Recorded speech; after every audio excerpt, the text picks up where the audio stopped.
Have you ever heard of a throne surrounded by 24 other thrones? Where silent elders watch over everything in white robes and gold crowns. They're not just symbolic figures.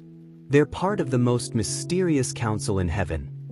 In the book of Revelation, John is caught up to heaven. He sees the unnameable, the indescribable, and at the center of his vision, something perplexes us to this day. Who are these 24 elders who sit before God? Are they men? Angels? Or something else? Revelation chapter 4, verse 4 states, "Around the throne were also 24 thrones, and seated on the thrones were 24 elders, clothed in white garments and with crowns of gold on their heads." Were they representatives of the old and new people of God? Or perhaps powerful angels who serve directly before the Most High? Why do they prostrate themselves? Why do they throw their crowns to the ground? Today, you're going to find out who they are, the 24 elders of Revelation. For centuries, theologians and Bible scholars have wondered, who are these 24 elders? One of the most accepted interpretations suggests that these beings are not mere spectators, but representatives of God's people, the 12 patriarchs of Israel and the 12 apostles of the Lamb. 12 plus 12. Old and New Testaments. Law and grace. Old Covenant and New Covenant. Together, they symbolize the totality of God's redeemed people. Revelation 21 verses 12 to 14 describes the New Jerusalem with 12 gates, representing the tribes of Israel, and 12 foundations, with the names of the apostles of the Lamb. A sacred union, a bridge between the past and the future. The 24 elders wear white robes, a symbol of purity and redemption. They wear crowns of gold, a sign of spiritual royalty, eternal victory. They prostrate themselves and cast their crowns at the foot of the throne. They do not reign by themselves. Their glory comes from the one on the throne, Almighty God. But if these elders are men, how can they be there before the end of time, before the final resurrection? Did John see something beyond time? A reality already consummated in the Spirit, but not yet revealed on earth. This vision transcends linear time. For God, the end and the beginning coexist. Perhaps what John saw was the reflection of the glorified body, the complete people of God, already redeemed in the eternal plan. But what if the 24 elders are not men? What if these mysterious figures are actually angels? Heavenly beings, not created to live on earth, but to minister before the Most High since the dawn of time? In Jewish apocalyptic tradition, the number 24 is not random. Some scholars believe it refers to the 24 classes of priests established by David in 1 Chronicles 24, a reflection of the heavenly order in earthly worship. And around the throne were 24 thrones, and upon the thrones I saw 24 elders sitting, clothed in white garments, and on their heads were crowns of gold. There is no direct mention of them being human, nor that they lived on earth. Angels with thrones? With crowns? With voices that sing praises? Would they be heavenly princes of the highest rank?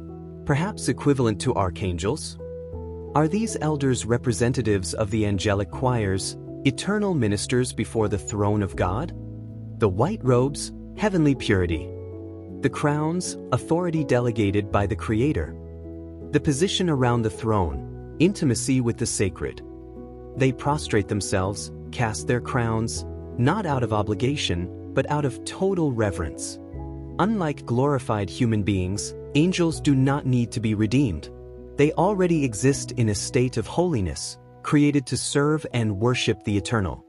So, if the 24 elders are heavenly beings, then their existence predates time, predates the creation of man. That would change everything, because in that case, John would be seeing the hierarchy of heaven. And not just the future of redeemed humanity, but the very structure of God's throne. What if the 24 elders aren't men or angels as we know them? What if they are something beyond?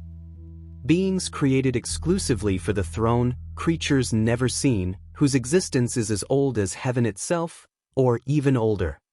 In John's vision, nothing is explained about the origin of these elders. They are simply there, enthroned, with crowns, with authority. But who put them there? And why? This interpretation, defended by some mystical theologians and apocalypse scholars, proposes something daring. The 24 elders are unique entities, beings who do not belong to the physical world, nor to the traditional angelic world. They were created for the throne. They don't come down. They don't talk to men. They don't fight like Michael or proclaim like Gabriel.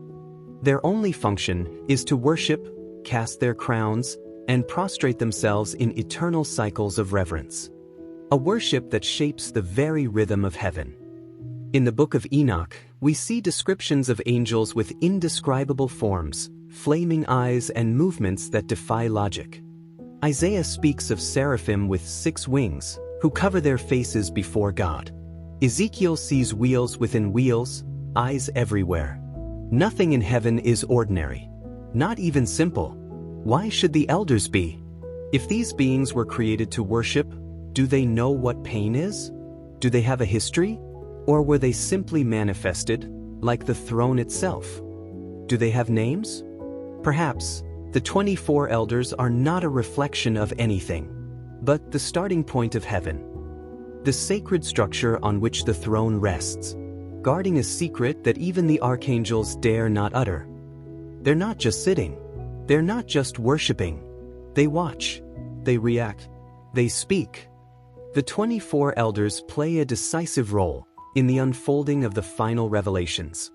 And one of the elders said to me, "Do not weep. Behold, the Lion of the tribe of Judah, the Root of David, who has overcome to open the book and to unseal its 7 seals." One of the elders comforts John. One of the elders reveals the victorious Christ. They know what is to come. They are guardians of the revelation. Each of the 24 elders carries a harp and a bowl. And these bowls are filled with incense, which are the prayers of the saints. They don't just hear our prayers, they offer them. They are cosmic priests, sacred intermediaries, connecting the worship of earth to the glory of heaven.